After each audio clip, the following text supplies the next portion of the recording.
This week begins a two-part series called the Four Horsemen of the Retirement Apocalypse. We're going to go over some of those things that should be worrying you, but even more importantly, how to safely address them.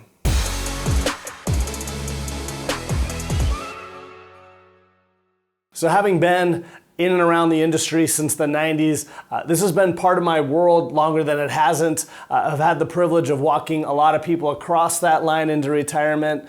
There's all sorts of emotional challenges. I'm sure we'll touch on those in the future weeks. But there's a lot of real mathematical challenges, concerns that we watch people either misaddress or just are misinformed regarding. The problem is markets love to surprise people. The problem for most retirees is they're not looking for surprises at that stage in their life. And in a lot of cases, they can't afford to have a lot of big surprises. With most of these threats we're going to go over, they often manifest as surprises, even though they shouldn't be. They're things that we know are part of the journey of being an investor. We're going to touch on the first one, which is market volatility and sequence of returns risk. Threat number 2, which is inflation. And threat number 3, which is a little bit of a blessing in disguise, which is ever-improving longevity of clients. So the first one, volatility and sequence of returns. Investors know market volatility is a part of life, or at least they should. Perhaps some lack that historical knowledge. For others, and I think this is often the case, they just hope it's not going to be relevant in the time frame they're going to be an investor. Although, as is the case with most of these threats, there's something else that distracts people, gets their focus off things so that when this reality manifests, it catches them off guard. And when it comes to volatility, sequence of returns risk, that's greed. For most people, they're caught over-allocated into risk assets, somewhere outside of what is their appropriate risk tolerance, chasing markets, chasing hot stocks, and then when the music stops, suddenly they feign surprise at being caught off guard, the sudden downdrafts that are occurring within their portfolio. Hoping that it's not your time, hoping that you'll be able to time the market is not a strategy. Hope is not a strategy, and even more, greed is one of those quintessential dangers to a portfolio. Matt's going to pull up a graphic, some of you I'm sure have seen before, around sequence of returns, risk, and volatility. What are we really talking about? Well, you've heard time and time again, myself, others say you can't time the markets. But unlike at 10 Capital, many advisors, many clients seemingly are building their financial plans around the idea that they can time their retirement at a time when the market's going to give them a few strong years. And here's what we mean. If we look at client A and client B, we're going to pretend to know a couple things. Number one is they're going to get a 10% average return in their portfolios, which most people would cheer and triumph. We also know they're going to take out 2% less than that 10 as a distribution, about $80,000 a year on this million. So whether you want to do 10 or 8 or 7 and 5, we just use these numbers for simplicity's sake.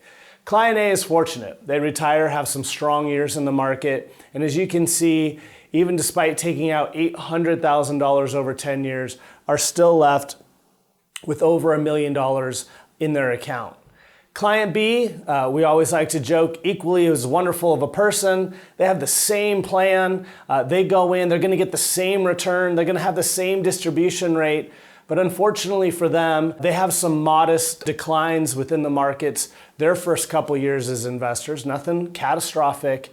And as you can see, after 10 years' time, they've dwindled down to less than half of their original value. This is something that's probably going to cause them to have to unretire. The reason for this, again, is without sufficient income generation, foreshadowing to future solution, you're perpetually cannibalizing some of the portfolio.